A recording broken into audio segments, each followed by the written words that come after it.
Assalamualaikum warahmatullahi wabarakatuh.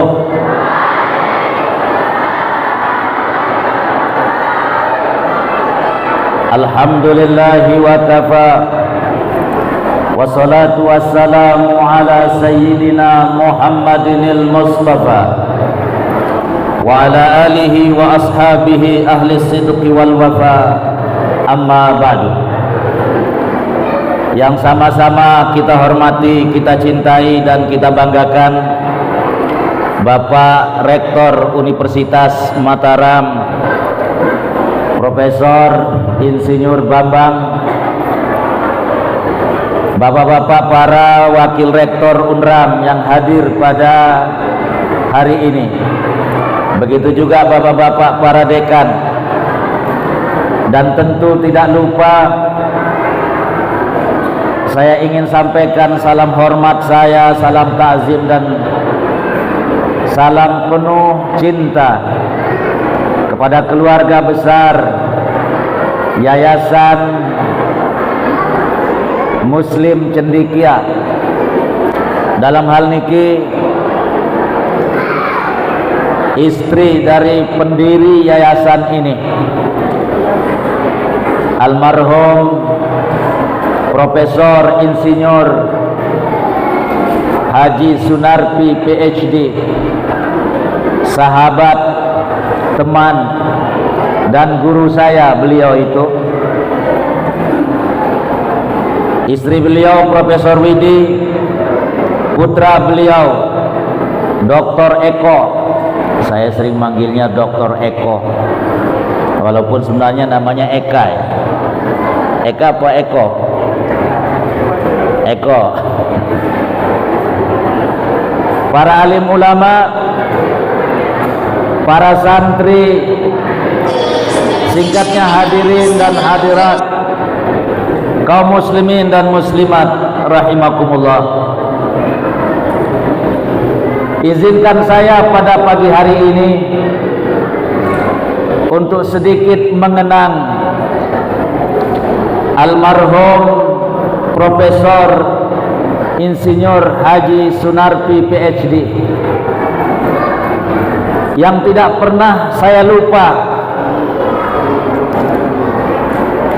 dalam doa-doa saya, bahkan dalam pengajian-pengajian saya. Ketika saya ingat, sering saya sampaikan dan saya sering sebut nama beliau.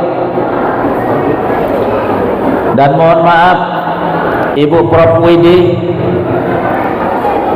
saya sudah 2 kali berangkat umroh setelah corona, dan saya selalu menyebut nama beliau di depan Ka'bah. Allah menjadi saksi, karena saya mencintai beliau. Saya selalu mendoakan beliau dalam doa-doa saya ketika saya sedang berada di tanah suci Makkah dan di Al-Madinah Al-Munawwarah. Beliau sosok yang kalau boleh saya sebut seorang pahlawan. Pahlawan yang telah membesarkan UNRAM dan yang telah mendirikan Yayasan Muslim Cendekia ini sehingga kemudian bisa besar seperti ini. Tolong tepuk tangan.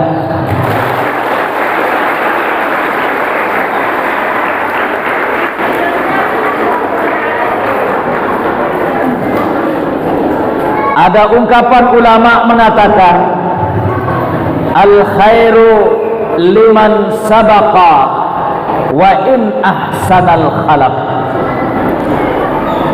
Kebaikan tetap kembali kepada pencetus pertama kali, walaupun generasi beliau seperti putranya Dr. Eko mungkin kelak lebih baik daripada beliau, tetapi kebaikan-kebaikan itu tetap kembali kepada pendiri dan pencetus pertama yayasan ini, yaitu almarhum Profesor Insinyur Haji Sunarpi PhD.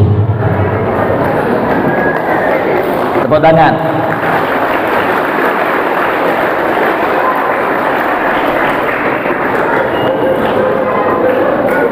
Saya kalau mengingat beliau selalu kepingin menangis dan meneteskan air mata. Saat-saat kami berada di Jepang bersama beliau, pergi ke masjid dalam suasana dingin -5 derajat. Kami sholat berjamaah ke masjid. Kami sholat Jumat, dan saya diberi kesempatan untuk menyampaikan khutbah Jumat di masjid di Jepang.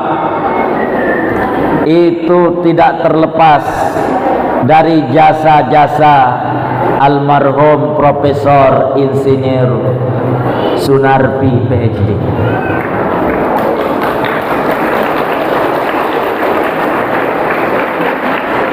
Saya ke Cina 4 bulan sebelum corona.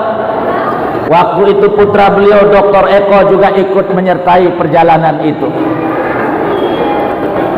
Beliau seorang ilmuwan yang tidak hanya UNRAM, Universitas Mataram yang kehilangan, tidak hanya Muslim Cendekia yayasan ini yang kehilangan, tidak hanya Lombok, Nusa Tenggara Barat yang kehilangan, tapi Indonesia, bahkan dunia kehilangan sosok seorang ilmuwan yang sangat luar biasa.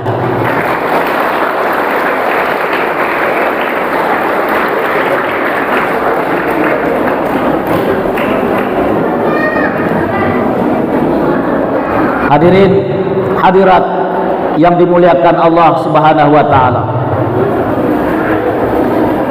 Saya sering mengatakan,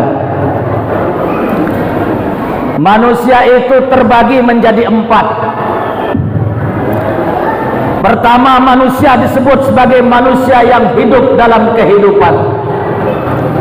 Kedua, disebut sebagai manusia yang hidup dalam kematian. Ketiga, disebut sebagai manusia yang mati dalam kehidupan. Keempat, disebut sebagai manusia yang mati dalam kematian. Kelompok manusia yang pertama adalah manusia yang disebut sebagai manusia yang hidup dalam kehidupan. Siapakah dia? Yaitu manusia-manusia yang hidupnya berguna, manusia-manusia yang hidupnya bermanfaat bagi manusia, agama, nusa dan bangsa. Manusia yang semangatnya menghidupkan, majlis-majlis taklim dihidupkan, majlis-majlis ilmu dihidupkan, dakwah dihidupkan, majlis-majlis zikir dihidupkan.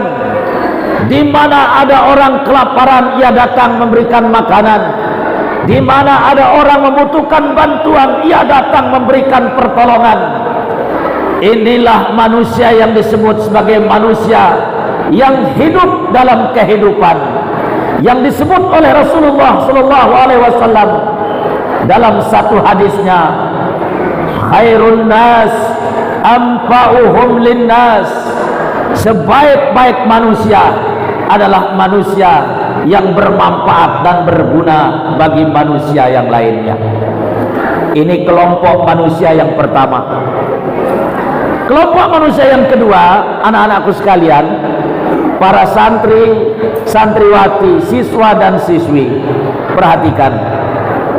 Kelompok manusia yang kedua disebut sebagai manusia yang hidup dalam kematian. Siapakah yang disebut sebagai manusia yang hidup dalam kematian? Yaitu kelompok pertama, ketika dia hidup di atas dunia, dia hidup dalam kehidupan, maka nanti setelah ia meninggal, ia disebut sebagai manusia yang hidup dalam kematian. Walaupun beliau telah meninggal, tetapi namanya akan dikenang sepanjang masa. Jasa-jasanya tidak akan pernah dilupakan oleh manusia. Ibarat peribahasa mengatakan, gajah mati meninggalkan gading, manusia mati meninggalkan nama. Walaupun dia sudah tiada, tapi ia akan dikenang sepanjang masa. Anak-anakku sekalian, perhatikan, saya ingin mengatakan pada hari ini bahwa almarhum Profesor Insinyur Haji Sunarpi PhD, ketika beliau hidup di atas dunia, masih hidup di atas dunia, beliau adalah manusia yang hidup dalam kehidupan, karena beliau selalu menghidupkan. Dulu tempat ini tanah yang mungkin sifatnya benda mati, tapi kemudian beliau hidupkan dengan membangun Yayasan Muslim Cendekia ini, yang semula mati kemudian menjadi hidup. Itu manusia yang disebut sebagai manusia yang hidup dalam kehidupan. Dan sekarang setelah beliau meninggal, maka beliau disebut sebagai manusia yang hidup dalam kematian. Beliau boleh sudah meninggalkan kita, tapi seolah-olah beliau masih hidup di tengah-tengah kita. Betul? Buktinya Yayasan Muslim Cendekia ini. Begitu juga, mohon maaf, saya ingin mengatakan, beliau meninggalkan asar, beliau meninggalkan warisan, beliau meninggalkan legacy, bukan hanya dalam bentuk bangunan sekolah, tetapi beliau juga meninggalkan putra putri yang soleh dan soleha, yang insya Allah kita doakan Dr. Eko ini kelak akan menjadi rektor UNRAM sebagai almarhum dahulu, insya Allah. Amin. Karena tadi Pak Rektor UNRAM Prof. Bambang sempat sampaikan kepada saya, insya Allah sebelum Dr. Eko ini berumur 40 tahun, insya Allah beliau akan jadi profesor. Amin. Ya. Dan itu sangat mungkin sekali, karena beliau ini seorang yang sudah bergelar doktor, kemudian beliau banyak melakukan penelitian-penelitian sebagaimana almarhum Profesor Sunarpi ayahnya. Insya Allah sekarang beliau berumur 34 tahun, mungkin dalam 2 atau 3 tahun lagi insya Allah beliau akan menjadi profesor dan guru besar di Universitas Mataram. Kita doakan ya. Tepuk tangan untuk beliau, tepuk tangan.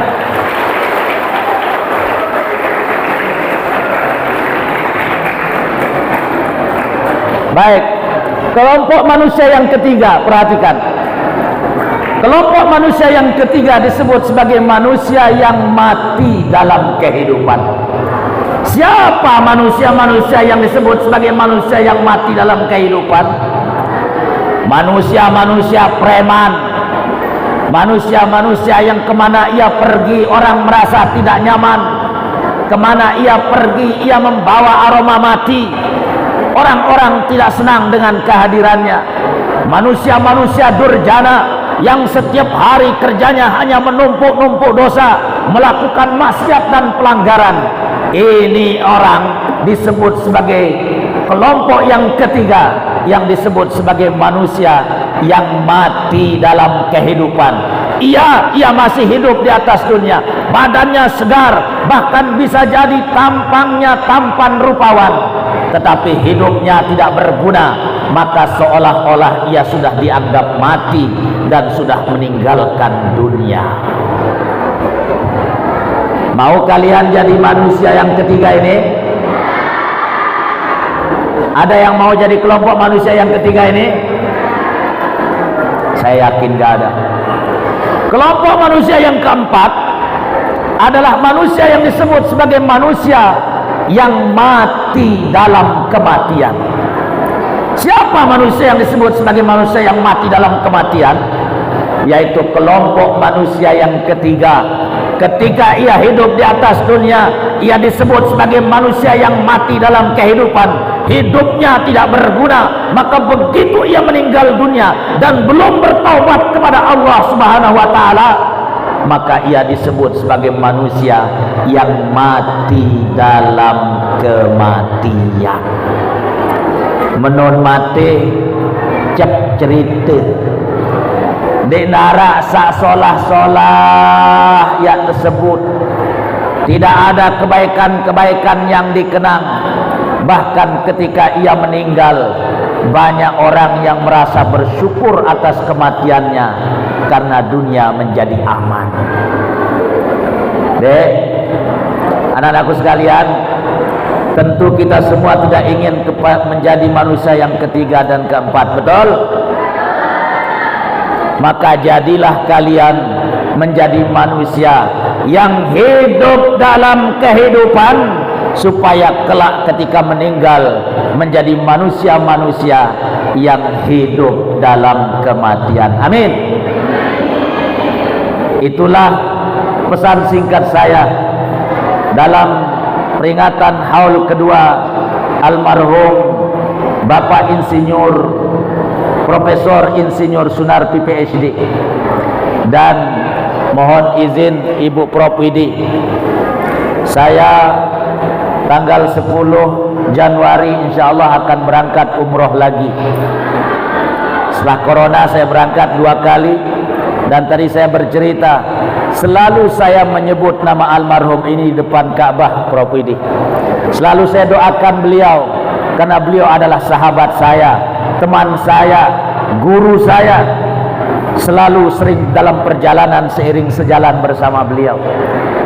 Dulu sebelum datangnya corona, saya ingat bersama Prof Widi waktu itu, kami sudah berencana mau berangkat umroh bareng-bareng bulan Maret awal tahun 2020, Prof ya. Jadi awal corona Desember 2019, kami waktu itu sedang mengurus untuk berangkat umroh. Saya bersama Prof, beliau sama istrinya, saya juga bersama istri saya. Waktu itu berencana hendak berangkat umroh, tapi kemudian dilarang untuk berangkat ke Mekah karena memang corona sedang menjadi pandemi di dunia. Alhamdulillah Bu Prof, setelah corona bulan Ramadan yang lalu saya berangkat umroh. Bulan Rabiul Awal kemarin alhamdulillah saya berangkat umroh lagi. Dan insya Allah besok tanggal 10 Januari saya akan diumrohkan. Kalau yang besok saya akan diumrohkan, dan yang akan mengumrohkan saya, mohon maaf, Bapak Gubernur Nusa Tenggara Barat.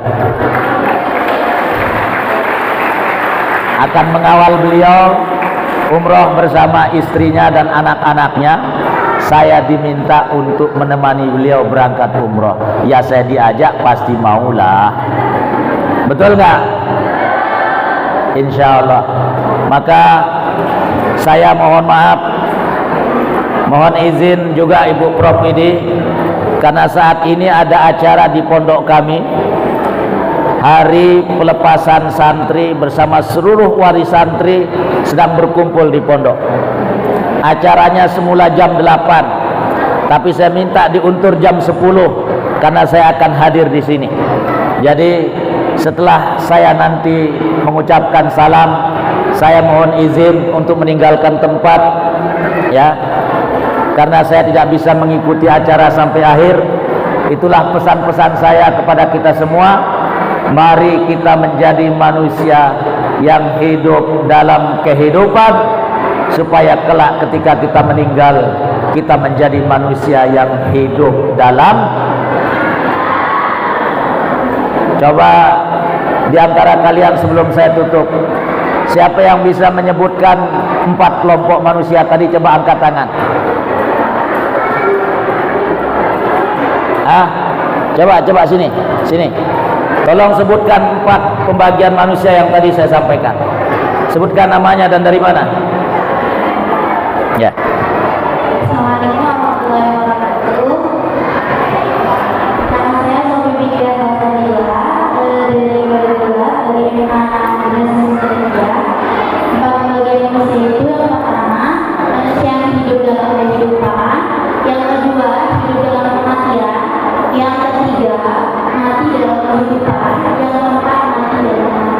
Ya, tepuk tangan.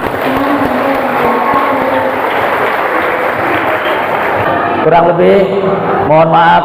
Billahi taufiq wal hidayah. Wassalamualaikum warahmatullahi wabarakatuh.